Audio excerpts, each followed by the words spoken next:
Esta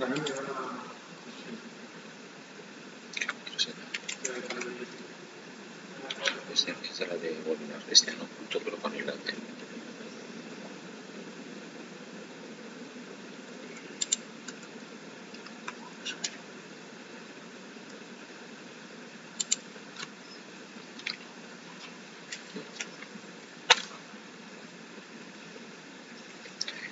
Buenas tardes, bienvenidas y bienvenidos a la primera edición de los webinars de la FEBATED.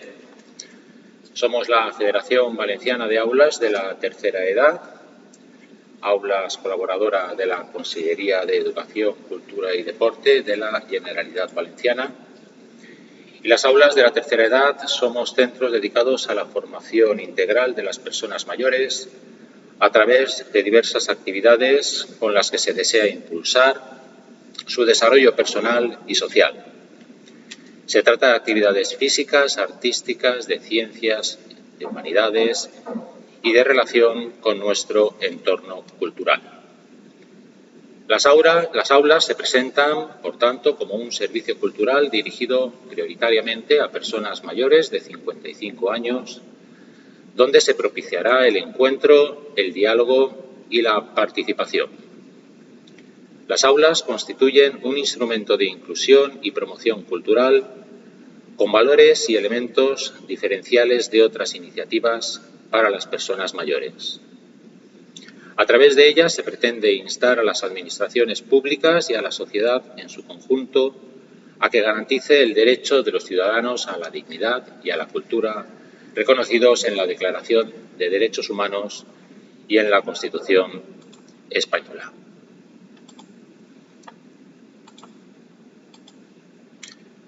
Actualmente, la Federación Valenciana de Aulas de la Tercera Edad desarrolla su actividad en la Comunidad Valenciana, coordinando las 8 aulas que existen en el territorio y con centros en Alicante, Alcoy, Denia, Elda, Castellón y Valencia.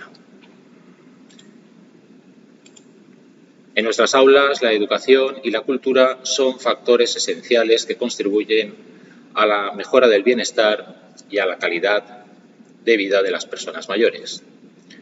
La mayor esperanza de vida, la disminución de la tasa de natalidad y la jubilación anticipada, entre otros factores, ha hecho aumentar el número de personas mayores que desean participar activamente en el entorno social.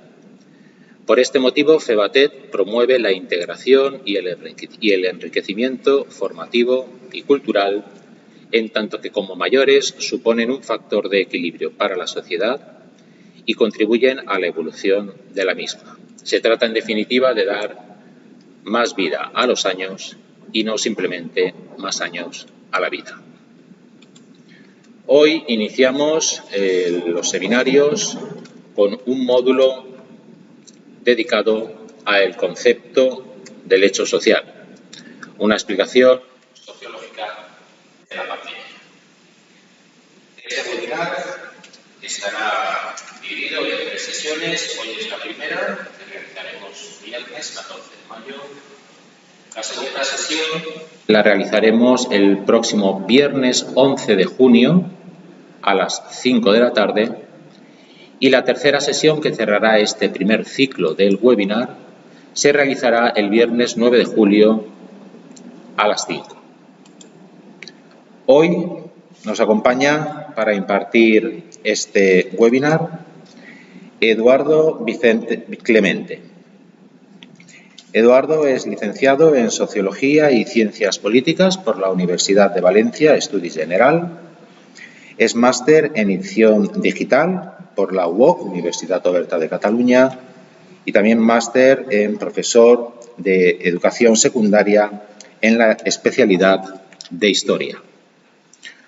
A través de este webinar, Eduardo nos explicará a través de un análisis sociológico las respuestas a las implicaciones derivadas de la situación actual de la pandemia y comprenderemos cómo responde la sociedad ante este hecho colectivo.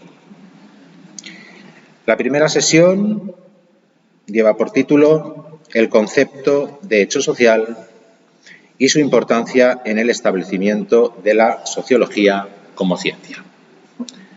A través del chat del canal podéis en todo momento realizarnos cualquier tipo de pregunta, consulta o duda acerca del seminario y al finalizar, unos 20 minutos antes de finalizar, dedicaremos un tiempo a responder a vuestras preguntas. Sin más, os dejo con Eduardo y os damos las gracias por participar en esta edición de los webinars de la CEBATED. Eduardo, vale. Cuando quieras. Me voy a poner un poquito más para que se me vea mejor. Y así, en algún momento parece que os estoy viendo, aunque en realidad estoy mirando a una cámara. Bueno, esta primera sesión va a ser un poco una sesión que va a abordar algunos conceptos que son muy teóricos. Sé que en el chat hay un montón de gente que ha estado ya matriculada conmigo en la clase de Sociología, pero también he visto que hay algunas personas que no lo han estado nunca.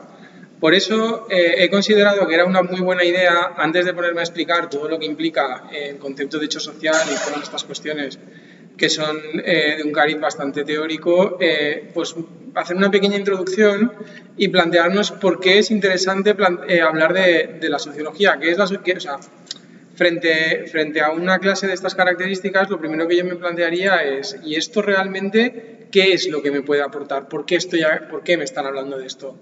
Bueno, pues la sociología tiene mucho que decir y es muy importante y nos va a permitir entender un montón de cuestiones que iremos desarrollando a lo largo del resto de los webinares, pero hoy vamos a darle un poquito de comprensión y de potencia al hecho de la sociología como herramienta para entender el mundo que nos rodea. Antes de entrar a hablar de toda esta cuestión, quería comentar que la casualidad ha querido que esta charla se dé el día 14 de mayo, que se celebra el 10º aniversario de un acontecimiento que es bastante importante, que es el movimiento del 15M, en el cual las cosas empezaron a cambiar y el mundo en el que vivíamos empezó a evolucionar. El 15M es como una parte de medio de un proceso que es muchísimo más largo, que podríamos decir que empieza más o menos con la imagen del avión chocando contra la Torre Norte de las Torres Gemelas, y a raíz de ahí han ido pasando un montón de cosas y el mundo se ha ido transformando de una forma verdaderamente drástica y verdaderamente profunda. Es muy normal que como personas a día de hoy no nos cueste mucho ubicarnos o saber exactamente en qué punto de la vida nos encontramos, porque la vida ya no es lo que era, ir a comprar no es lo que era, ir al colegio no es lo que era. Hay un montón de cosas que han ido evolucionando y han ido cambiando en nuestra propia vida cotidiana, las cosas que hacemos todos los días han ido evolucionando. Este tipo de cambios, cuando se dan en un momento muy concreto, lo que está pasando es que se está complejizando cada vez más esa estructura, que ahora veremos todo esto que os estoy contando qué es, y va haciendo que las cosas que entendíamos como normales, poquito a poquito dejen de ser normales. Digamos que todas estas reubicaciones que tienen que ver con lo cotidiano y con la forma en la que vivimos nuestra vida todos los días, es precisamente donde la sociología nos va a poder echar un cable y nos va a poder guiar, nos va a poder como ubicar un poco para que podamos entender y podamos saber dónde nos situamos. Pero pensar que es normal estar un poco perdido y perdida porque estamos probablemente en uno de los momentos en los cuales la vida se ha vuelto más compleja, más difícil y más complicada. En medio de todo esto que os he contado, que podría daros una cronología más o menos estable, si ponemos el atentado del 11 de septiembre, seguimos con la crisis del 2008, continuamos con el 15M y todos los cambios de las mayorías que hubieron en el 2011. Vale. Y terminamos con... y todo este colofón nos lleva a la pandemia, pues podemos darnos cuenta de que en realidad el mundo ha cambiado mucho. ¿Vale? Un poquito mi clase de hoy va a ir un poco... Bueno, mi clase no, la sesión de hoy va a ir un poco en relación a querer entender todos esos cambios.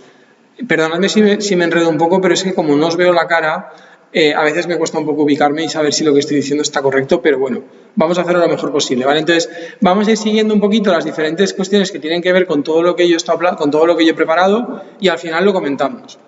La primera cosa, que es todo lo que os acabo de contar, es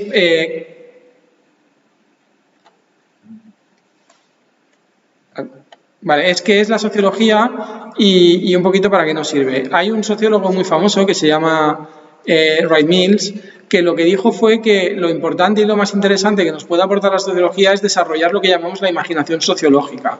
Cuando hablamos de imaginación sociológica, en realidad estamos haciendo referencia a una manera de pensar, una manera de abordar nuestra realidad y de entender un poquito cómo funcionan las cosas. Lo más importante y del punto en el que tendríamos que poner más el énfasis es que lo que hay que hacer es conseguir salir de ese marco social en el que estamos y liberarnos de todos los prejuicios para abordar las cosas desde la mayor distancia posible. La idea es que en realidad todos, como individuos, como seres que viven en un cuerpo social, tenemos una idea y sobre todo tenemos una experiencia que nos vincula directamente a nuestro propio cuerpo social. No obstante, las implicaciones y todo aquello que subyace en la forma por la cual hacemos las cosas, muchas veces nos pasa desapercibida. Esta idea luego la retomaremos hacia el final cuando explique lo que es el hecho social de una forma mucho más categórica. Pero bueno, todas estas cuestiones tienen un montón de importancia y nos ayudan un poquito. O sea, lo que tenemos que hacer es distanciarnos para poder observarlo, para poder verlo libre de prejuicios.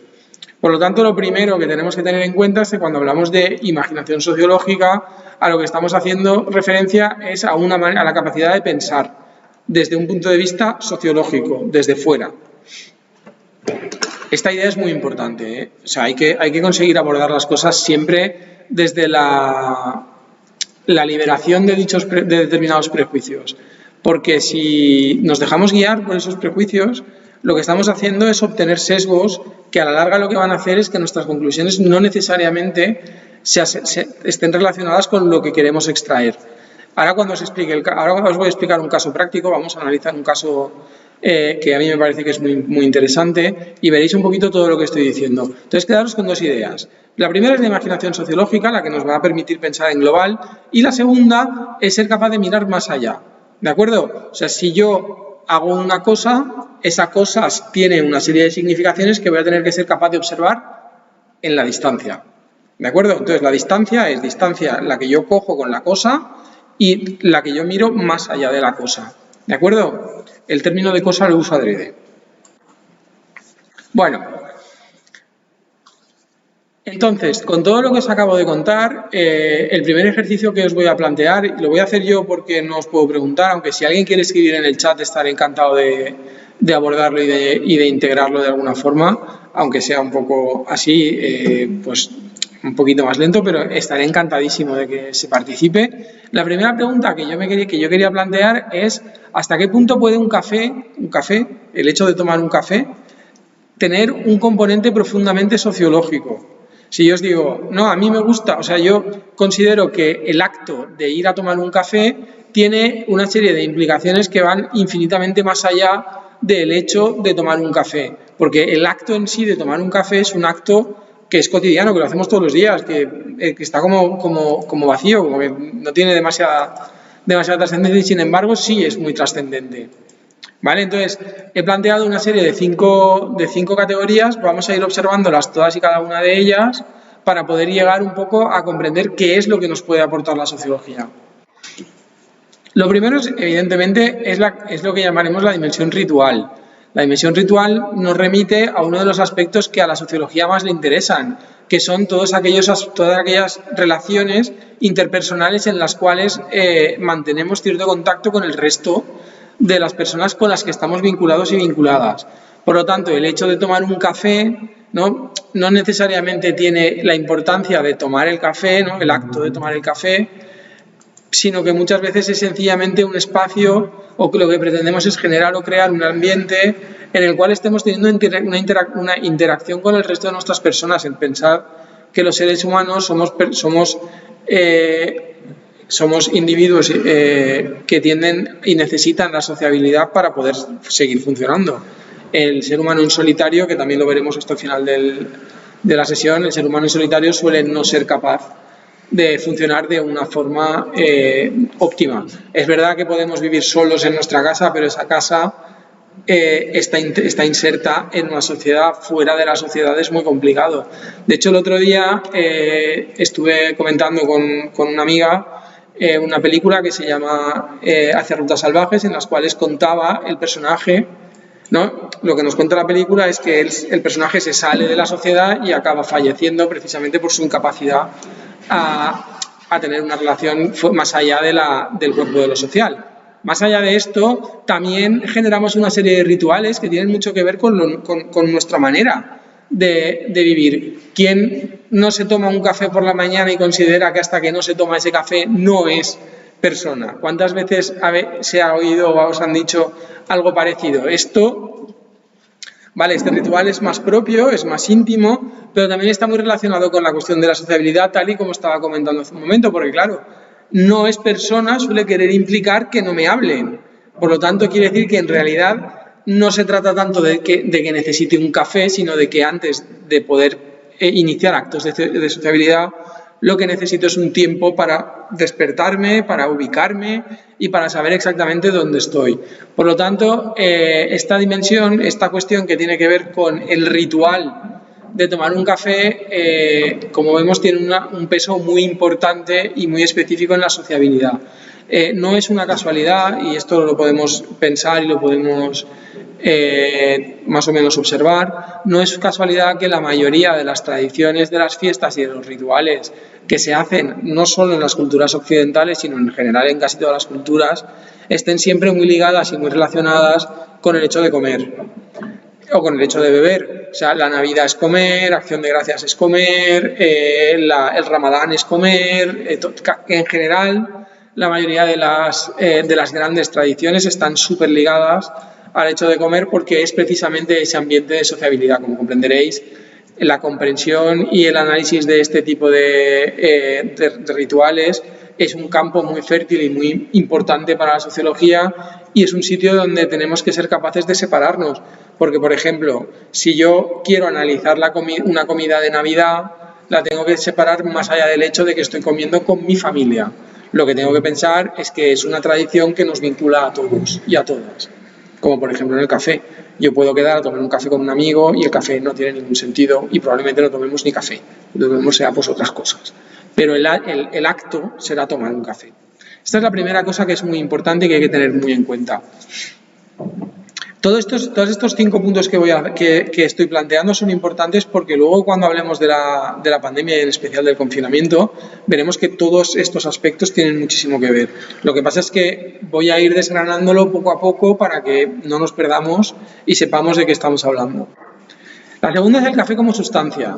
Esta es probablemente una de las cuestiones que muchas veces no pensamos y que no le ponemos énfasis y que no le damos valor, y sin embargo es muy importante.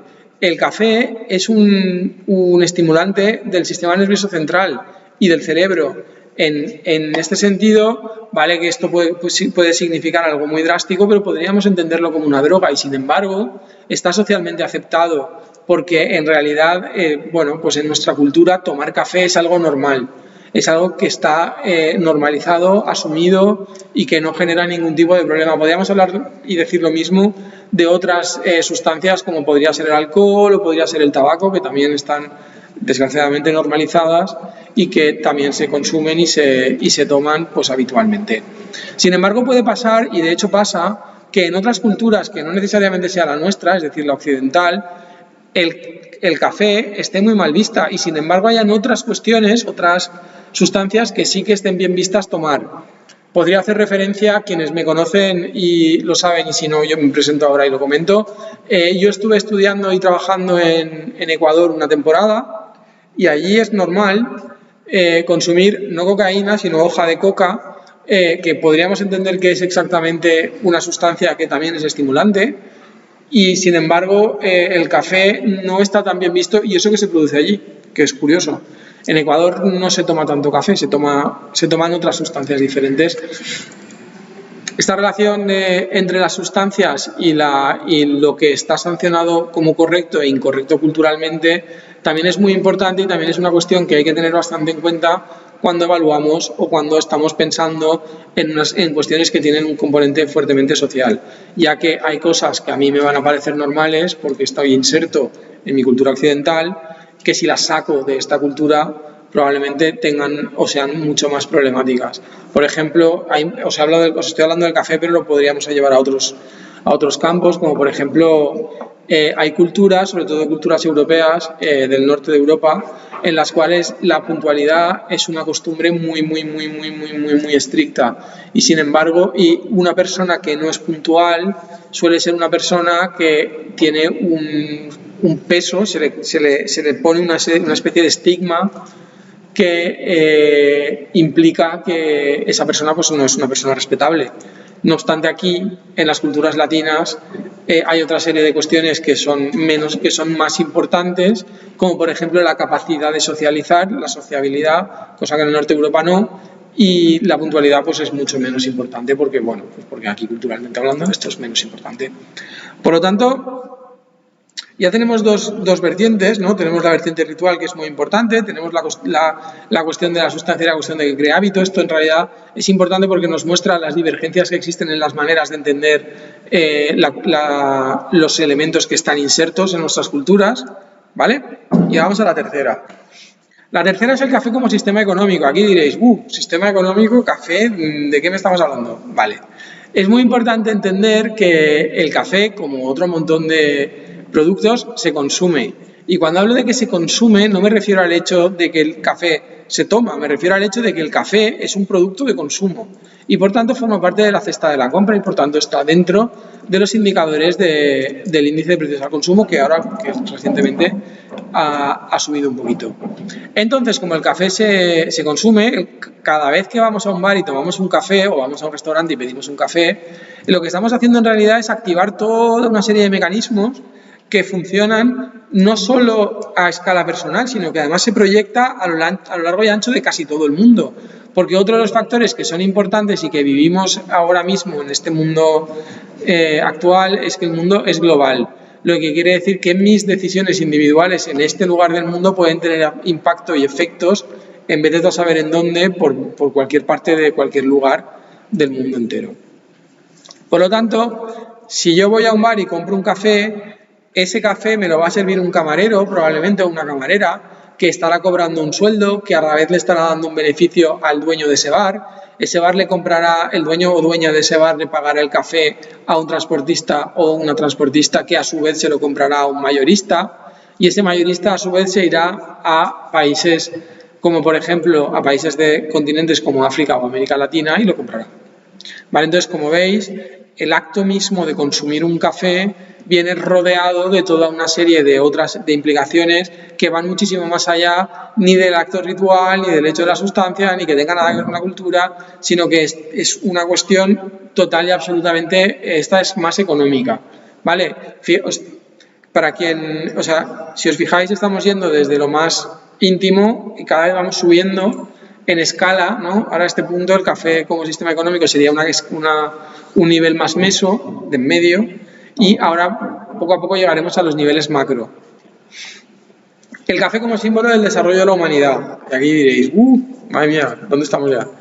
El café como desarrollo de la humanidad significa que en realidad el café, el hecho de tomar café, es el producto de una serie de circunstancias, de una serie de hechos que se han ido dando a lo largo de la historia. Originalmente el café no formaba parte de la dieta de las culturas occidentales y mucho menos de las dietas europeas, que ni siquiera había café, que no se tomaba café ni nada por el estilo. El café se empieza a consumir pues poquito entrado el siglo XIX, tal y como os indico ahí, y es el producto de toda una serie de fuerzas que tienen que ver con el pasado colonial de Europa. Y fijaros en una costumbre que está tan arraigada en nuestra forma de entender el mundo como vemos el pasado colonial y el impacto que tuvieron todos estos procesos que fueron durante el siglo XIX en nuestras propias culturas. Se tomaba habitualmente en Oriente Medio, pero fue a través del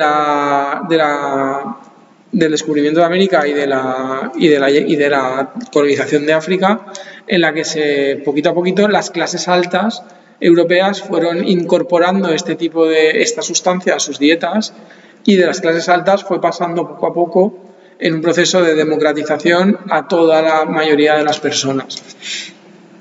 Es curioso porque el café se toma mucho, la relación social con el café marca mucho el origen y el lugar del que venimos. En Italia, el café, sobre todo en toda la región mediterránea, el café se toma muy cortito y muy fuerte y de un golpe, ¿vale? Por esa idea que hemos comentado de la cuestión de la sustancia, de la cuestión de la estimulación. Sin embargo, a más subimos al norte, el café se va tomando cada vez más largo o más aguado, y ese café más largo o más aguado en realidad es porque es más fuerte, es menos fuerte, y se está buscando otro tipo de cuestiones que van más allá de la idea de la sustancia.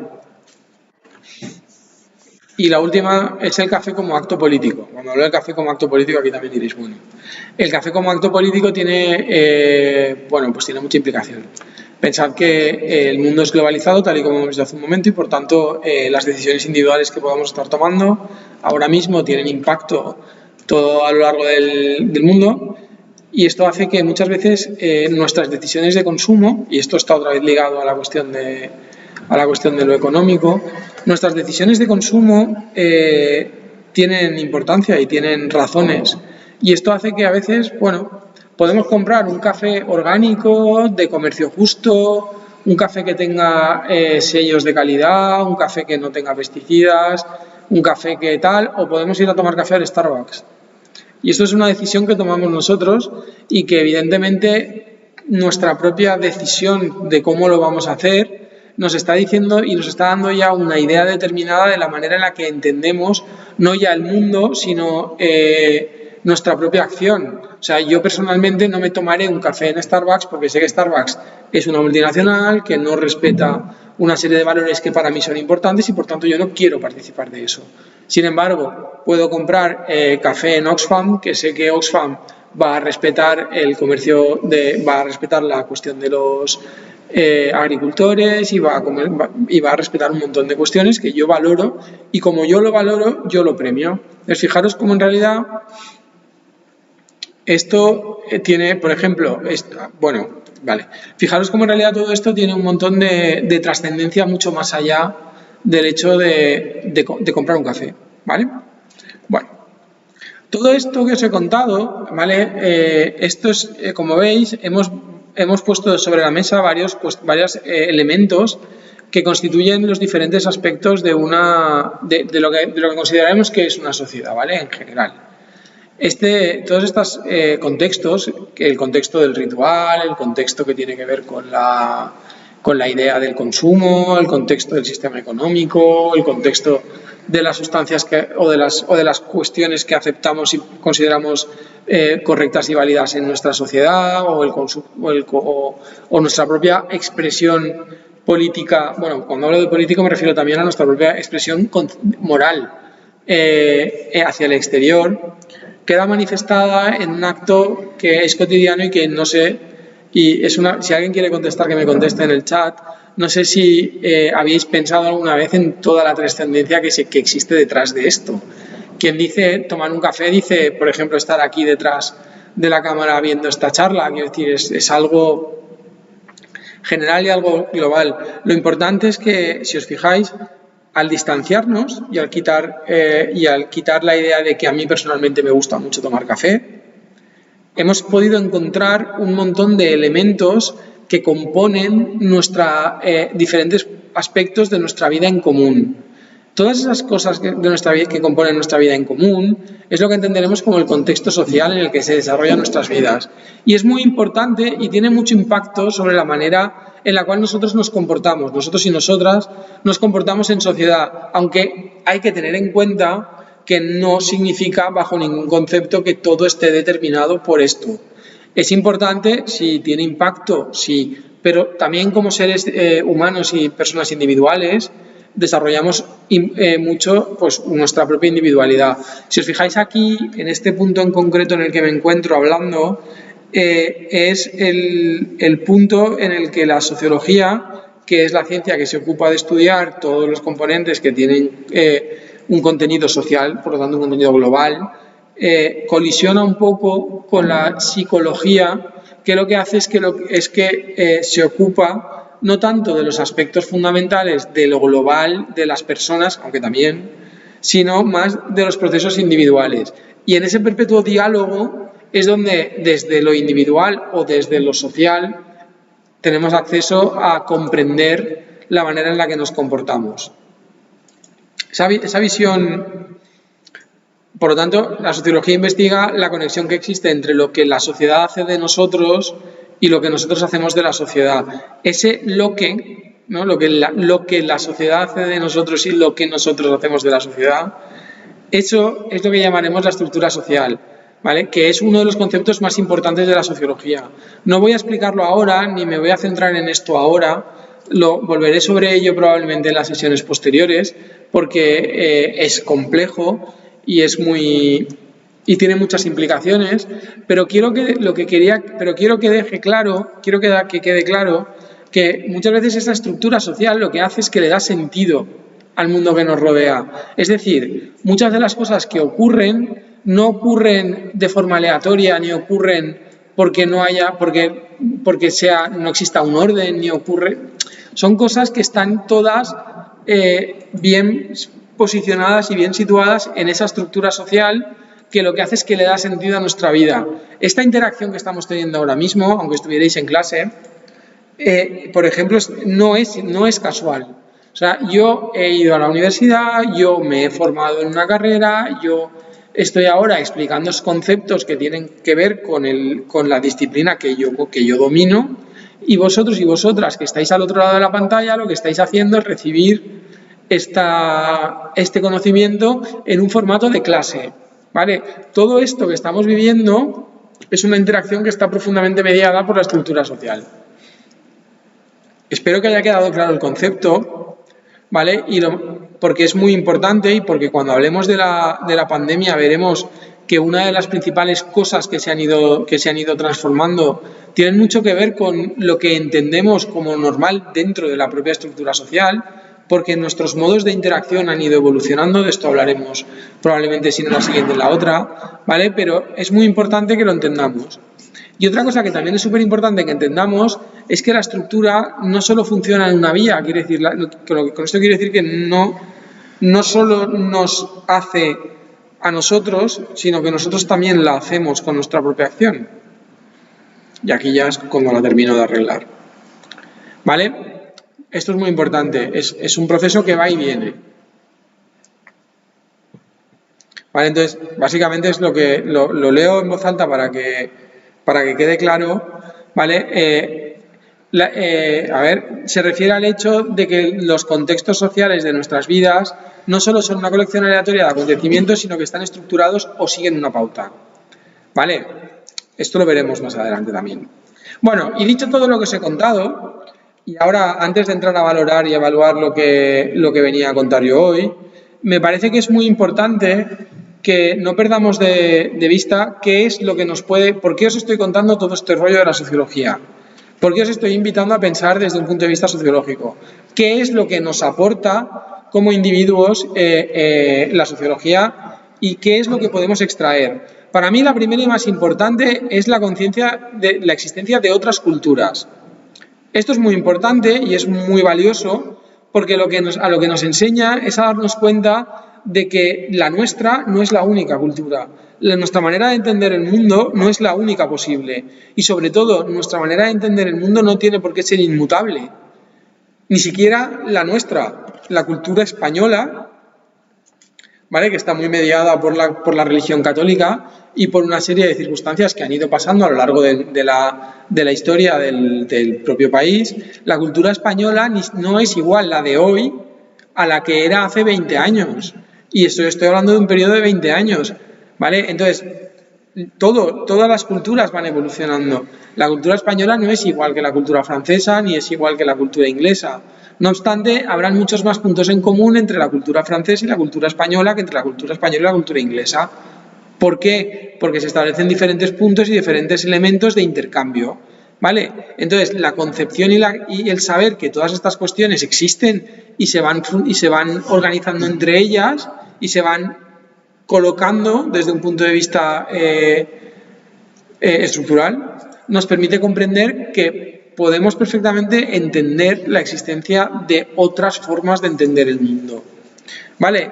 Para poder llegar a este punto y para poder funcionar de esta manera, lo primero y lo más importante que tendremos que conseguir es quitarnos los prejuicios que heredamos de nuestra propia cultura, todas esas cuestiones que estructuralmente hablando nos dicen que las cosas son así porque son así, pero en realidad no es que sean así porque sean así, son así porque nuestra evolución cultural ha determinado que estructuralmente esas cuestiones son de esa manera. ¿Vale? Esta es la primera. La segunda nos permite evaluar los efectos de las políticas públicas. Diréis, vale. La cuestión de las políticas públicas en este punto tiene que ver con un poco con lo mismo que estaba comentando antes, porque al ser conscientes de que existen otras culturas también seremos conscientes de cómo es nuestra cultura y sabremos cómo se estructura nuestra cultura y sabremos que habrá gente que esté en una posición mejor, gente que esté en una posición peor, que habrán una serie de recursos, que habrán otros o que habrán una serie de elementos sobre los que se puede influir desde la propia política pública. Sin embargo, como entenderemos y sabremos de dónde vienen todos estos problemas y qué significan y qué valor tienen, podremos ser capaces de establecer si están o no están funcionando. El ejemplo para mí más interesante de esto es un ejemplo que quienes han venido conmigo a clase me habrán oído hablar de ello muchas veces y tiene mucho que ver con la manera en la cual se crearon y se fundaron los barrios en las barriadas en París. Estas barriadas se crean con una intención muy ligada a la cuestión de la estructura, ¿vale? Lo que se pretendía era que las clases más populares, más humildes, aprendiesen de los modos de vida de las clases más medias. De esta manera, lo que se estaba pretendiendo generar era una política pública que lo que hiciera fuera subir el nivel cultural de la gente en Francia. No obstante, lo que acabó pasando fue todo lo contrario, porque lo que acabó pasando de verdad fue que las personas que tenían una cultura más ligada a la pobreza acabaron haciendo que el resto se fuera y por tanto no pasó, ¿vale?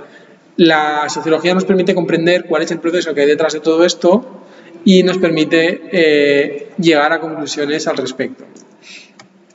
Esto se puede leer en cualquier sitio. Esto forma parte del fracaso de los planes de los grandes conjuntos que idearon Le Corbusier y los arquitectos de la Carta de Roma del 57. Hay una película que a mí me parece muy interesante y que lo aborda muy bien. También quienes estuvieron conmigo durante el tema del confinamiento oferté la posibilidad de verla. La voy a recomendar ahora porque creo que es muy interesante en este ámbito, que se llama El odio y muy recomendable.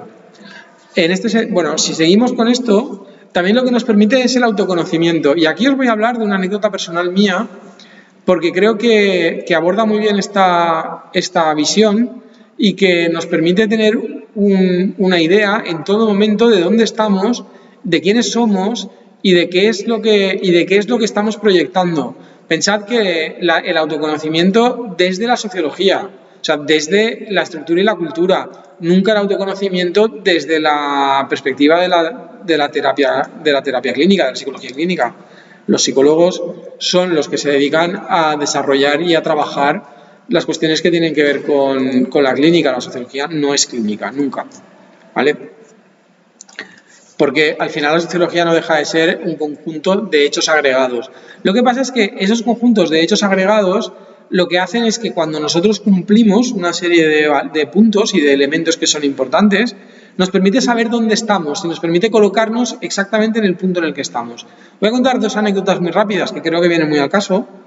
La primera tiene que ver con el hecho de que de mí mismo, ¿vale? Yo soy una persona que soy universitario, que estudié en un colegio privado, que vengo de un barrio residencial, que mis padres evidentemente son unas personas que tienen un poder económico pues bastante importante, ¿vale? Entonces, cuando yo me relaciono con determinadas personas que además soy blanco, soy hombre y soy heterosexual. O sea que estas cuestiones hacen que en realidad esté en la parte más deseable de la estructura social, porque tengo todos los privilegios que se me otorgan desde la propia sociedad. Tengo privilegios por ser hombre, privilegios por ser blanco, privilegios por ser miembro de una clase, pues vamos a decir, adinerada. Por lo tanto, cuando yo me relaciono con personas que están en una situación diferente a la mía, el hecho de entender y saber todas estas cosas hacen que yo pueda tener una relación mucho más justa con esta persona o mucho más de tú a tú y no desde todas esas prerrogativas que se me presuponen. Porque yo voluntariamente puedo optar por decidir que todas esas prerrogativas no las quiero. Vale, es muy difícil y requiere un proceso de deconstrucción. Habréis oído hablar de esto mucho cuando se hace referencia desde el feminismo a la postura de lo masculino, pero es muy importante ser consciente de todo esto, ¿vale? Y también tenemos un montón también es importante autoconocerse, porque cuando no estamos en nuestro contexto cultural podemos estar violentando a un montón de personas y no lo sabemos. Entonces esto y también puede ser que nos estemos violentando y si no lo sabemos no sabremos qué es por esto. Por lo tanto es muy importante. El caso más curioso de esto, que a mí me parece que es muy interesante, yo estuve viviendo un año en Ecuador, creo que ya lo conté hace un momento.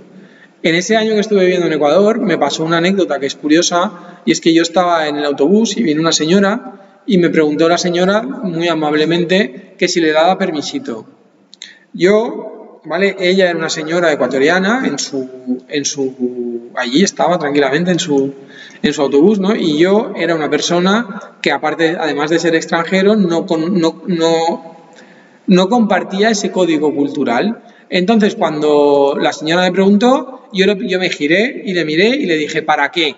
Ese para qué a ella le resultó profundamente violento, porque en realidad era una expresión que venía muy de nuestra forma de expresarnos. Aquí en España tenemos una tendencia a ser muy directos. Somos muy directos, somos muy bruscos, y fuera de España esto suena muy violento. Además suena muy violento, lo hagas en el idioma en que lo hagas. También os lo cuento porque en Francia, que yo he vivido mucho tiempo en Francia, si les contestas con la brusquedad y la osquedad con la que hablamos aquí en España, pues también se siente como ¿vale? Esta señora se sintió súper violenta. Entonces, cuando yo me di cuenta de esa situación, de ese autoconocimiento del que estoy hablando, fue el momento en el que consideré que yo estaba fuera de lugar y entonces le pedí perdón y me di cuenta, ¿vale? Y una situación que podría haber sido muy conflictiva se acabó convirtiendo pues en un aprendizaje para mí. Y yo esto lo llamo muerte por choque cultural. Bueno, y más allá de todo esto que os estoy contando, podemos hablar de, pues eso, la comprensión profunda del mundo que nos rodea. Evidentemente no estoy hablando de otra cosa que no sea el mundo que nos rodea. Llevo un rato hablando del mundo que nos rodea y podría estarme horas. Yo podría no parar nunca de hablar del mundo que nos rodea. Es muy importante, pero lo interesante para mí es entender no tanto el mundo que nos rodea, sino como las implicaciones de todas las cosas que vivimos en el mundo que nos rodea. Es decir, todo aquello que significa las cosas que vemos todos los días. Hay un montón, Podríamos pensar en 1000 cosas. Seguro que ahora mismo estáis pensando en un montón de historias, desde, yo qué sé, cosas súper, desde el hecho de por qué nos casamos, porque aunque no nos casemos, es decir, aunque no vayamos a firmar ningún papel, nos casamos igual. Sobre el hecho de por qué se producen una serie de roles entre lo masculino y lo femenino que tienen una forma muy concreta, porque, yo qué sé, porque hay gente que tiene más dinero que otra, porque podremos pensar que esto es una cuestión que tiene que ver con su capacidad económica, pero muchas veces no tiene necesariamente que ver con eso. Tiene que ver con la manera en la cual están insertados en el mundo. Si tienen padrinos, si no tienen padrinos, si tienen acceso a más o menos medios. Todo eso tiene una razón. Muchas veces es una razón que viene de familia. O sea, todas estas cuestiones son importantes, ¿vale? Entonces, entender el mundo que nos rodea nos va a permitir comprender un montón de cosas. O bueno, por ejemplo, que no lo he dicho al principio, lo digo ahora. Por ejemplo, ¿por qué se ha dado la pandemia? ¿De dónde viene esta historia? Porque esta historia tiene una explicación sociológica muy profunda. Desde el punto de vista en el cual el virus salta a las personas, eso ya tiene que ver con el cambio climático y con la manera en la cual hemos ido cambiando las dinámicas de dentro del país, del planeta, a la manera en la cual el virus se expande a lo largo y ancho del mundo, que tiene mucho que ver no solo con el hecho de la globalización económica, sino también con la movilidad. Si no, en un mundo previo no se hubiese producido esta pandemia tan rápida.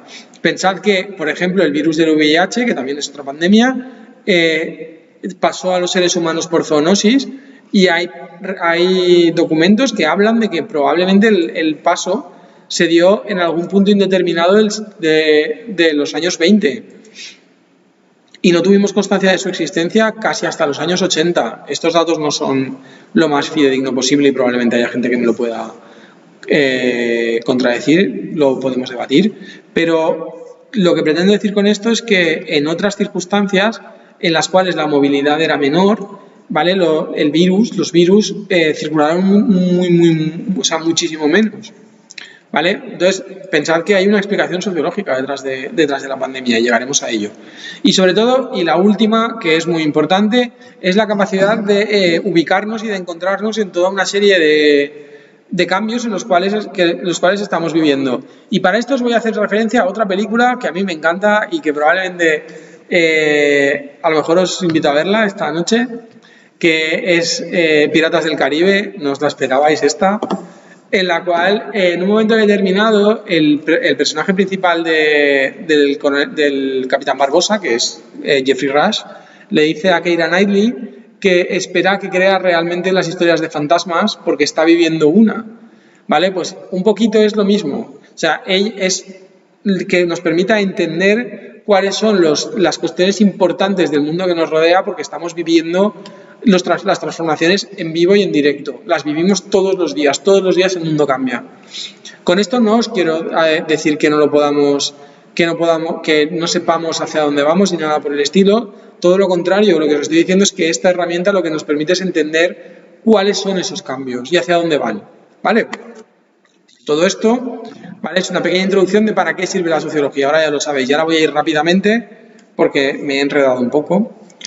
Voy a ir rápidamente, os voy a contar el concepto de hecho social, pero muy concreto, ¿vale? La sociología nace hacia finales del siglo XIX, es una ciencia y nace con voluntad de ciencia y al principio muchos teóricos, cuando hablo de voluntad de ciencia, me refiero a que lo que se pretendía era ubicar lo que se pretendía era estudiar los aspectos que tenían que ver con las personas desde el método científico, porque en realidad es imposible. La sociología desde su propia forma de ser no puede ser científica porque no podemos repetir los mismos experimentos y que siempre salga lo mismo, porque somos personas que tomamos decisiones, que estamos llenos de un montón de cuestiones que tienen que ver con la cultura, ¿vale? Entonces los primeros pensadores de la sociología lo que intentaron fue un poco sistematizar cuál era el objeto de estudio de la sociología.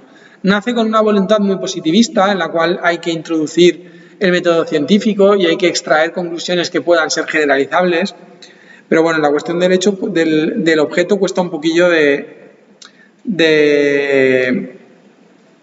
precisar.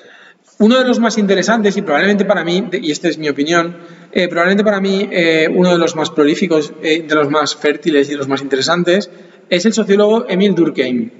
Durkheim lo que dice, lo que sintetiza y lo que considera él que era el objeto de estudio de la sociología es lo que él llamará hechos sociales.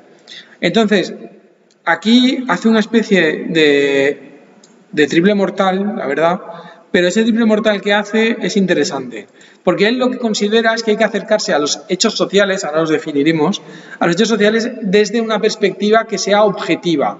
¿Vale? Si os fijáis al principio os he dicho que lo que hay que hacer es desprenderse de todos los prejuicios. Ese desprenderse de todos los prejuicios es lo que Durkheim dirá que es la objetividad, porque la objetividad en ciencias sociales es prácticamente imposible, porque yo no dejo de formar parte de la sociedad que estoy analizando, por lo tanto, o sea, habrán cosas que yo considere que estén bien y habrán cosas que no sé de dónde me vendrán, pero que evidentemente tendrán un impacto en mí. Entonces, hay que ser honestos, no hay que considerar que lo que uno hace está libre de todo prejuicio, siempre hay algún prejuicio, ¿vale?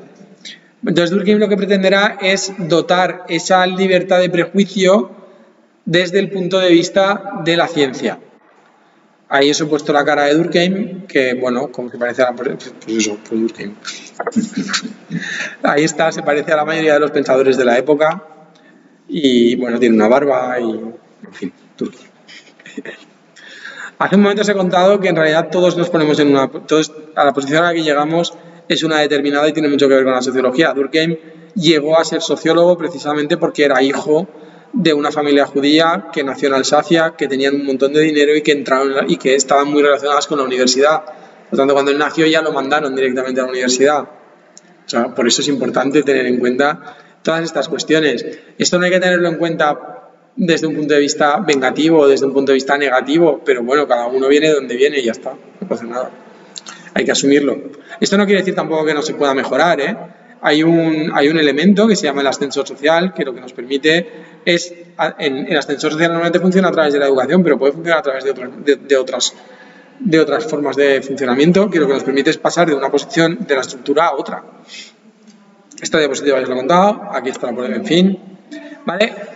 Básicamente, lo más importante es esta diapositiva que os he puesto aquí, es la verdaderamente importante y es la que nos permitirá debatir cuando hablemos de la pandemia, ¿vale? Para Durkheim, los hechos sociales son las cosas que hacemos socialmente hablando. Son los elementos, las cuestiones que tienen que ver con nuestra forma de entender el mundo. Esta clase, por ejemplo, sería un hecho social. Sería un hecho social que está llena de un montón de cuestiones como he planteado hace un momento.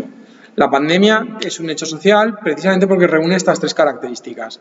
¿Vale? El hecho social normalmente es exterior, esto quiere decir que es exterior a las personas, que no tiene que ver necesariamente con la manera en la cual nosotros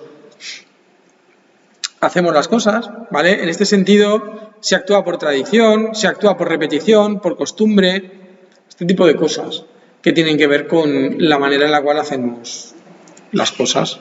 Yo qué sé, por ejemplo, la religión es la primera y más importante de todas estas cosas, pero ¿por qué un entierro es de esa manera? ¿Por qué entendemos que el entierro tiene que ser de una manera muy concreta? ¿Vale? Por costumbre, por tradición, por la repetición, ¿vale? En ese sentido son exteriores. Lo que quiere decir que en realidad yo en la naturaleza no lo haría. ¿Vale? Esto es muy importante. El segundo es coercitivo. Esto quiere decir que un hecho social ejerce una presión para ser hecho de esa manera y tiene peso sobre el individuo. Si yo no lo hiciera de esa manera, probablemente me estaría enfrentando a el rechazo, a problemas que tengan que ver ahora lo veremos, pero con el no acatamiento de ese hecho. Si es violento, si está penado, ese acto coercitivo, o sea, el no respeto de esa coerción me puede implicar problemas penales, reclusión, aislamiento, y en caso de que solo esté mal visto me puede implicar pues algún tipo de reprimenda desde el punto de vista social. Seguro que me explico, espero. Y otro es colectivo. Quiere decir que es parte de la cultura, que nos afecta a todos, que no solo me afecta a mí. Por ejemplo, no matar es un hecho social porque es externo a mí, ¿vale? No soy yo el que toma la decisión de hacerlo, es que está mal. Es coercitivo porque en caso de matar me enfrentaría a un problema penal. Y es colectivo porque nos vincula a todos y a todas. Tened en cuenta que los hechos sociales, el principal problema que tienen, si os fijáis, cuando hablamos de una ciencia, el objeto de estudio queda muy claramente definido, ¿no? Si, por ejemplo, yo fuera... fuera geólogo, mi objeto de estudio quedaría claro que serían las piedras, ¿no? O algo así, pero seguro que hay algún geólogo por ahí que me dirá que estoy diciendo alguna tontería y es normal, pero bueno, por llevarlo a una cosa muy concreta, ¿vale? Entonces, mi objeto de estudio serían las piedras y quedan claras cuáles son las piedras y puedo definir esas piedras con diferentes herramientas y puedo acceder al conocimiento de esas piedras de un montón de maneras. Sin embargo, cuando hablamos de hechos sociales, ¿vale? El hecho social se sitúa en una posición superior, porque el hecho social en sí mismo es intangible, no se puede ver, no se puede tocar, no se puede coger. Yo no puedo coger el hecho social y mirarlo en un microscopio. Yo no puedo coger esta clase y ponerme a observar las cuestiones intrínsecas de ella, ¿vale? Si os fijáis, estamos como el objeto de estudio es un objeto que en realidad no existe per se, sino que solo existen sus consecuencias. Existe en la manera en la cual lo hacemos patente.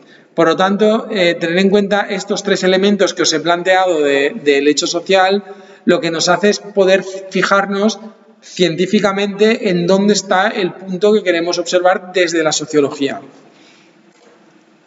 En este sentido hay tres tipos. Durkheim identificó tres tipos diferentes de hechos sociales, ¿vale? El primero serán los morfológicos, el segundo serán los que tienen que ver con la institución y los terceros serán las corrientes de opinión. Los morfológicos son los que le dan forma a la sociedad. Esto quiere decir que son aquellos que hacen que la sociedad tenga la forma que tiene. Si os fijáis, hace un momento hemos hablado de la estructura social, ¿vale? Muchos de esos hechos sociales morfológicos son los que componen, en términos generales, la estructura social. Las instituciones son aquellas que ordenan nuestra vida en común. Quiere decir que son aquellas que tienen que ver con la forma en la cual hemos decidido organizarnos, los sistemas políticos, todas estas cosas.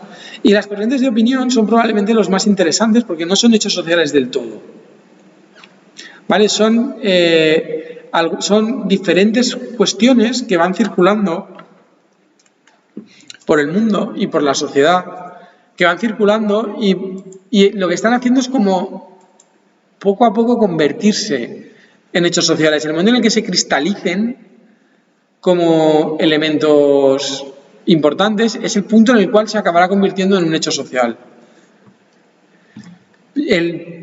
Hay muchos, ¿vale? Y esto es muy interesante y es muy importante, pero, por ejemplo, uno que es curioso es lo que tiene que ver con la inseguridad.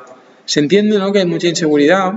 No obstante, durante mucho tiempo en España el problema de la inseguridad no fue una cosa demasiado preocupante o demasiado grave, ¿vale? Pero se mantenía latente, estaba ahí, como si fuera esa sensación de inseguridad, como si fuera algo que estaba ahí. Y poco a poco ha ido ganando fuerza y ha ido ganando importancia, y yo creo que si no ya, en breves podremos hablar de la inseguridad como un hecho social. O, por ejemplo, la pandemia, durante todo el virus en sí mismo, el COVID. Durante el tiempo que estuvo funcionando solo en la parte de China, lo veíamos como algo muy lejano, estaba ahí, ¿vale? Era como, y ya empezábamos a posicionarnos, ya empezábamos a establecer opiniones al respecto, y poco a poco acabó convirtiéndose en lo que hoy lo entendemos. No voy a adelantar mucho más sobre este tema porque quiero guardármelo todo para la clase que viene, pero pensad que es importante. Y bueno, pues esto, el hecho importante, la idea que subyace y que es realmente importante en esto, es la idea del acatamiento. El hecho social, lo que hace, al formar parte de la estructura, el hecho social lo que plantea y a donde nos lleva es un poco al mantenimiento de la cohesión social. Por tanto, el no acatamiento de ese hecho social lo que va a implicar y lo que puede implicar es que nos situemos fuera del cuerpo social, nos situemos al margen de la sociedad en la que estamos funcionando. Y esto es, seguro que lo entendemos, esto es muy importante. El nivel más drástico es el delito, pero no hace falta llegar al delito para que nos puedan sacar de la sociedad. Estoy seguro de que en más de una situación alguna persona ha emitido alguna opinión y se ha sentido fuera del grupo o un montón de cuestiones. La sociología tiene... yo estoy hablando de un nivel que podríamos hablar del nivel macro, ¿vale? Estos son teorías que pretenden explicar todo el funcionamiento del sistema social. Pero si vamos bajando en escala al nivel micro, de pequeños grupos, todo esto también funciona, también lo podemos extrapolar. Y esto de la solidaridad orgánica y la solidaridad mecánica, yo creo que lo abordaremos más adelante porque es importante y porque tiene mucho que ver con la manera en la cual funcionamos como sociedad, pero creo que todo esto ahora mismo no es el punto, ¿vale? Entonces, dado que ya son y 10 y ya quedan unos 20 minutillos más o menos, a mí me gustaría... Podemos, si lo deseas, podemos dedicar unos minutos más para la exposición. No, esto lo abordaré más adelante. Sí. Y ya está. Y considero que, bueno, estas son algunas de las cuestiones que hemos planteado que son importantes. Bueno, os cuento esto si queréis en un momentito, así rápido, ¿vale? Pero básicamente la idea de la solidaridad orgánica y la solidaridad mecánica lo que viene a plantear es que a medida que se van complejizando las sociedades, a medida que vamos entrando en unos sistemas más complejos de la forma de entenderlos, de entender la sociedad, vamos haciendo una transición de una solidaridad mecánica a una solidaridad orgánica. La solidaridad es lo que une, lo que amalgama las sociedades enteras en sí mismas. ¿Vale? Durkheim, pensad que escribe todo esto en un contexto en el cual se estaba produciendo la revolución industrial.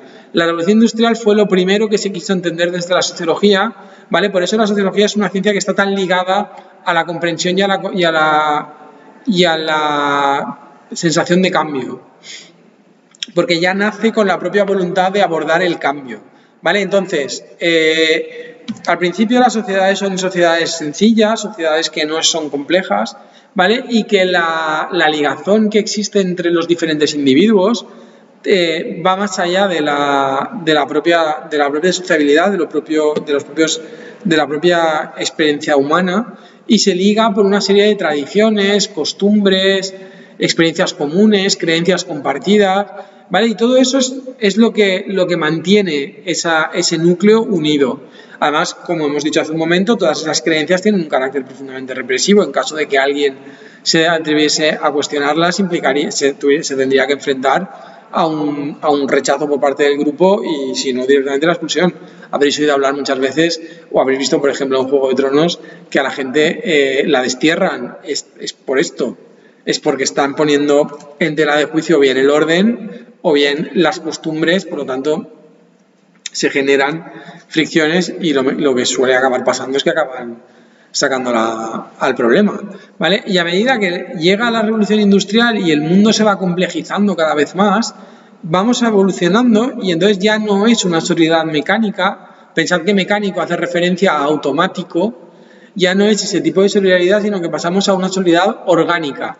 Y cuando hablamos de orgánico, de lo que estamos hablando es de una referencia a un órgano, ¿vale? Es decir, que empiezan a aparecer interrelaciones entre diferentes espacios de tipo social. Entonces, esos diferentes espacios de tipo social lo que hacen es que va evolucionando la manera de la ligazón entre ellos y va evolucionando de una cuestión que tiene que ver con las creencias y las costumbres poco a poco, hacia una serie de interrelaciones de tipo económico.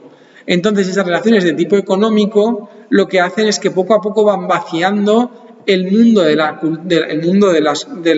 las creencias de su valor original. Y al sacarlo de su valor original, lo que podrían acabar generando es lo que Durkheim llamaba la anomia, que es la no norma.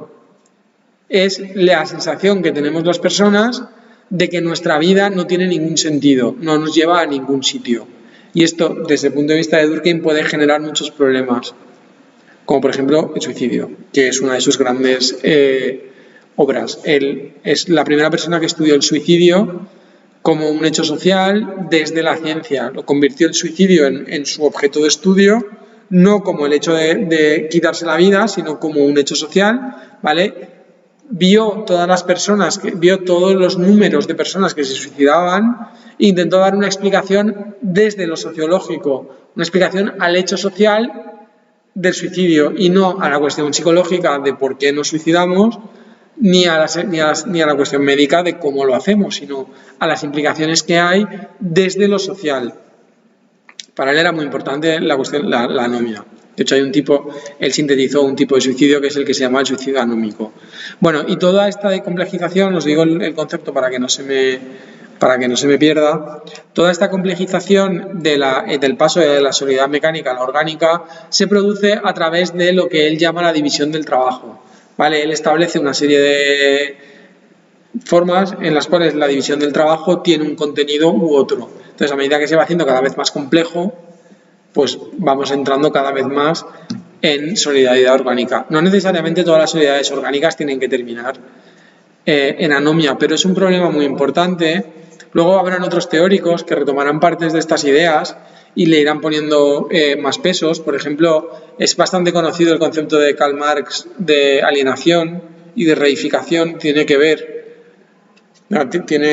está remotamente relacionado. Es decir, Es un poquito todo eso. Y ahora sí, este concepto de solidaridad mecánica y solidaridad orgánica lo abordaremos cuando plantee el tema de la pandemia desde un punto de vista sociológico, ¿vale? Hoy lo que yo pretendía era daros las herramientas que van a servir para lo que viene después.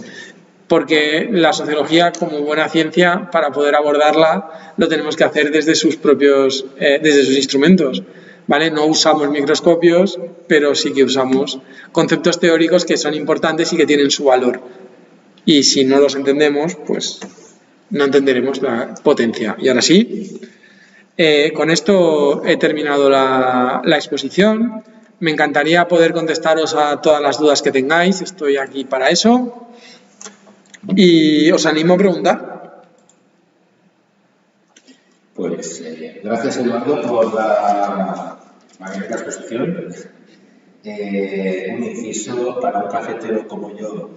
Elegir como ejemplo el café ha sido un auténtico tormento, pero entiendo el esfuerzo que conlleva. Bien, pues ya habéis oído, si tenéis algún tipo de cuestión, nos habéis mandado algunas a través del correo electrónico, podéis aprovechar el chat, como os hemos comentado, para poder realizar algún tipo de pregunta. Veo que ya nos están llegando algunas. Vamos a ir, si podéis y si es posible, como indicábamos antes, a la hora de realizar la pregunta, indicarnos el nombre y la localidad de donde nos veis, pero no pasa nada por las que habéis, las personas que ya habéis contestado. Y bueno, hay algunas incluso relacionadas con algunas que os habéis hecho la obligada a través del correo electrónico. Por orden, Juana comenta que cómo se puede explicar el comportamiento de los grupos insolidarios de personas que no piensan que su libertad ante la libertad de los otros. Creo que hay que usar una palabra, pero no se entiende la pregunta, que es que el grupo puede afectar su solidaridad a la libertad de otras personas. Claro, ahora contesto. Esto, a ver, a veces cuando desde a esta pregunta contestaremos probablemente cuando haya un desarrollo, cuando os planteo un desarrollo más profundo que lo que os he planteado hoy. Lo de hoy pretendía un poco dar la herramienta fundamental. ¿Cómo se puede explicar? La pregunta hay que planteársela desde el punto de vista sociológico. Entonces, claro, ¿cómo se puede explicar? Se puede explicar porque lo que está pasando es que probablemente muchas de esas personas, y utilizando la herramienta teórica de Durkheim, se encuentren o bien en situación de anomia y por tanto no estén respetando el resto de las normas. Entonces, en este sentido, Durkheim entendería que el hecho social en sí mismo que estamos tratando aquí es el no respeto de las normas, ¿vale? Ahora, desde un punto de vista moral, sí que podemos establecer una valoración del tema. Yo os puedo dar mi opinión sobre lo que considero que es que la gente no respete al resto de las personas, pero muchas veces hay que separar, cuando hablamos de cuestiones sociológicas, de lo que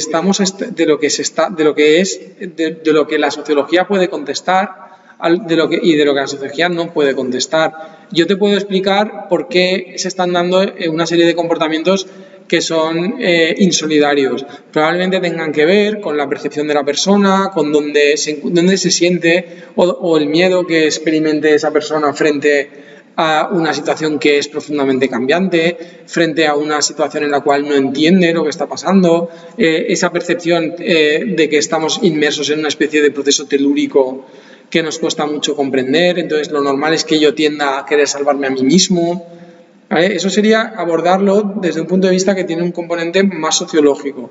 Probablemente desde lo sociológico veremos que muchas de esas personas comparten muchos de los rasgos que yo acabo de explicar. Entonces podremos decir que los datos nos dicen que sociológicamente hablando hay muchas personas que son insolidarias porque tienen miedo. Es un ejemplo muy pequeño. Desde lo moral es más complicado y la sociología pues no puede contestar a eso. Espero haber contestado a la pregunta. En ese sentido, Juan Antonio, como Miguel, que había realizado también una pregunta a través de correo electrónico, están muy relacionadas. Leo las dos porque creo que se puede responder al mismo tiempo. Por un lado, Juan Antonio nos comenta que le gustaría conocer tu opinión sobre los negacionistas de la pandemia, que viene un poco también relacionada con la pregunta que nos habéis hecho a través del correo electrónico, que indicaba que qué opinión le merecen las personas que en esta situación de pandemia pues no han respetado esas normas de seguridad del resto de la sociedad comportándose de una manera insolidaria. Creo que de alguna manera puede estar ligado, pero... Bien, un poquito a decir lo mismo. Bueno, pues voy a contestar primero a la segunda, porque yo creo que me aporta un marco en el que contestar a la primera. Con respecto a lo que se está planteando, pues vuelvo un poquito a la misma idea del principio. Lo hablaremos largo y tendido de todo el tema de cómo se ha llevado la pandemia, de las cuestiones que han tenido que ver con diferentes actos desde lo sociológico, que es lo que realmente me interesa, y de por qué se han llevado a cabo. Sobre todo lo que yo voy a intentar en todo momento es establecer un porqué, pero que ese porqué tenga un componente científico y social, para que entendamos realmente qué es lo que hay detrás. ¿Vale? Y luego, evidentemente hay gente que ha considerado que el tema de la pandemia pues era mentira o un montón de cosas. Esa gente no lo hace ni porque sea incrédula, ni porque no crea en la bueno, habrá quien sí, pero hay que plantearse por qué la gente no cree en la ciencia, ¿no? O sea, por qué la gente está dándole la espalda a la ciencia, porque todos estos procesos, cuando es una sola persona, si solo una persona estuviera ahí en medio y nos dijera que la ciencia es mentira, pensaríamos que esa persona tiene problemas mentales y ya está, y no haríamos nada más. Pero luego de repente se plantea la duda de cómo es posible que un montón de personas vengan y nos digan todos ellos y ellas, ¿no? que la ciencia miente.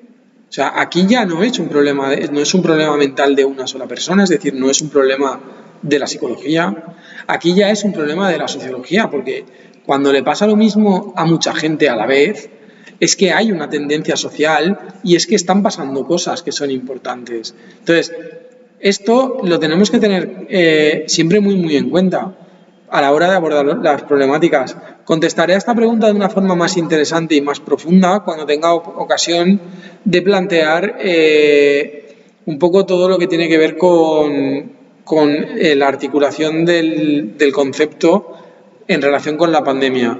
Pero pensad que la respuesta más obvia y lo que a mí me parece más importante es que no perdamos de vista que una de las razones por las cuales la gente está actuando de esta manera y de esta manera que nos puede parecer total y absolutamente inconsciente es precisamente movidas por el miedo y por necesidad de comprender y por necesidad de controlar unas situaciones que dan mucho miedo. Antes he usado la palabra telúrico. El concepto es muy importante porque lo telúrico hace referencia a la naturaleza, y normalmente las fuerzas de la naturaleza es algo que a los seres humanos nos da mucho miedo porque van mucho más allá de nuestra propia comprensión. Entonces, este movimiento más allá de nuestra propia comprensión, ¿vale?, es un poco lo que se está intentando desde este tipo de reacciones. Y esto me lleva directamente a contestar a la primera. O sea, mi opinión sobre el tema de los negacionistas es que es gente que tiene mucho miedo.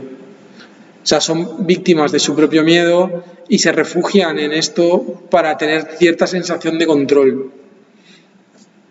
Y eso. Y espero haber contestado. Es un poco raro esto de contestar a la cámara. Además es curioso una pequeña proposición, no soy entendido en el tema, pero sorprende a veces esa desconfianza en la ciencia cuando luego veis las encuestas de percepción social de la ciencia, que por ejemplo la Fundación Española de la Ciencia y Tecnología, donde entre las profesiones más valoradas y más respetadas está precisamente la del científico. Efectivamente. Bueno, hay mucho curioso es que está la del médico y luego la del científico, como si fuera una cosa un poco desvinculada. Sí.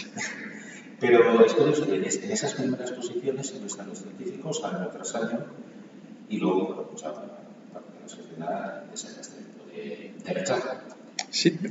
Bueno, continuando con la pregunta, disculpa, quería. Sí, o sea, tiene una explicación sociológica y es que entendemos como profesión o como forma de ganarse la vida que ser científico es algo respetuoso, es algo bien, es algo que nos situará en una posición correcta, pero luego cuando la ciencia contradice nuestras creencias, tendemos a rechazar esas creencias, porque muchas veces nuestra propia forma de entender el mundo se asienta sobre esas creencias. Entonces la ciencia no va a venir aquí a desmontar lo que yo estoy diciendo, que es más importante. Exacto. Comenta Rosa de Daniel que la solidaridad orgánica tendría alguna relación con la solidaridad de clase. Sí, tendría, efectivamente. No es el mismo marco teórico y no se sitúan en la misma línea, ¿vale? Pensad que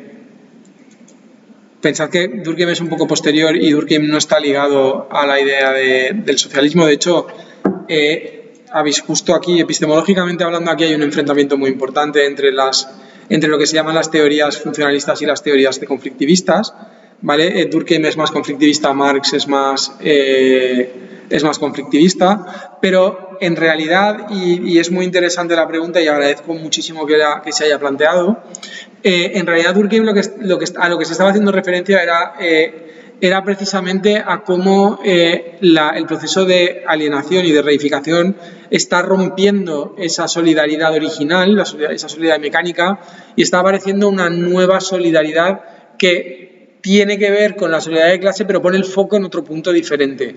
Mientras que Marx pone el foco en la identificación entre los iguales, o sea, la conciencia y la solidaridad de clase viene entre las personas que somos iguales, Durkheim lo está poniendo en la relación que existe entre las personas que tienen una interdependencia económica.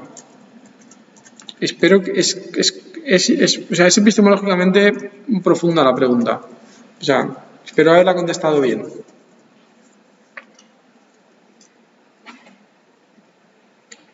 Bien, de momento parece que no tenemos más preguntas. Podemos dedicar un par de minutos a esperar a si alguien tiene algún interés en formarnos alguna, a través del chat, a través del correo electrónico. Y si no hay ninguna pregunta más, pues daríamos por concluida esta primera sesión del taller de webinar que hemos iniciado hoy, bajo el título del concepto de derecho social y una explicación sociológica de la pandemia. Recordad que tenéis una cita en la segunda sesión que realizaremos el viernes 11 de junio a las 5 de la tarde, y la tercera sesión, que creo que lo estabais comentando también, a través del chat, se realizará el viernes 9 de julio también a las 17 horas, a las 5 de la tarde. Y que nos podéis hacer llegar todos aquellos comentarios y preguntas al correo electrónico webinars. Miren, tenemos una pregunta, tenemos de información para escribirla en el chat. Comenta Chelo que si, volviendo al principio, creo que la mayoría de prejuicios están conformados por estereotipos que marcan las actitudes que tenemos hacia otros miembros y producen discriminación. ¿Qué opinas, Eduardo? Que tienes razón. Opino que tienes toda la razón del mundo. Es verdad. Por eso es muy importante que cuando nos planteemos el análisis y el acceso a determinados componentes que tienen que ver con el análisis de la sociedad, lo primero que tenemos que hacer es ser capaz de despojarnos de todo esto. Claro, esto requiere un trabajo individual pues muy importante, porque yo no estoy libre de prejuicios, ¿no? O sea, y por tanto también tengo que ser capaz. Y bueno, y para cerrar la cuestión, sí, claro que todos tenemos un montón de prejuicios. Por eso me parece que, por eso he introducido la idea del autoconocimiento, porque liberarnos de esos prejuicios es bueno para todos, y todas, para nuestra manera de tratar a las personas y para nuestra manera de que nos traten. Si yo trato bien a otras personas, me van a tratar bien a mí. Sé que es muy importante. Sí, claro que hay prejuicios. Hay. De acuerdo, pues Ahora sí, parece que no nos llegan más preguntas. Por lo tanto, como estaba comentando, en cualquier momento nos podéis también hacer llegar vuestros comentarios o vuestras opiniones a través del correo electrónico que ya hemos comentado a través del chat, ahora lo vamos a decir, webinarsfebatec@gmail.com, y que tenéis además toda la información de las sesiones de los diferentes webinars que vamos a realizar a través de la Federación Valenciana de Aulas de la Tercera Edad en la página www.febatec.org. Recordad que aquellas personas que ya se han inscrito a este webinar, para esta primera sesión no es necesario que vuelvan a realizar una inscripción para el resto de sesiones, y que el próximo webinar que realizará la Febatec se realizará el próximo viernes 28 de mayo de 2021 a las 5 de la tarde. Es un módulo que estará dedicado al envejecimiento activo, participativo y saludable. Podéis inscribiros a través de la página de la Febatec, que os hemos puesto en la descripción y en el chat, y esperamos que haya sido de vuestro agrado esta primera sesión y os citamos, como digo, para la segunda sesión de este webinar, 11 de junio a las 5 de la tarde. Por mi parte, pues agradecer a Eduardo su magnífica exposición y agradecer a los participantes que nos habéis estado siguiendo a través de las distintas aulas de la Febatec, y os emplazamos a las próximas emisiones en directo de los webinars de la Federación. Y bueno, yo personalmente quería daros las gracias por vuestra atención. Espero que no os haya resultado aburrido y que nos veamos aquí dentro de las próximas semanas y para seguir avanzando sobre esta cuestión. Muchísimas gracias. Muy bien. Hasta luego. Buenas tardes.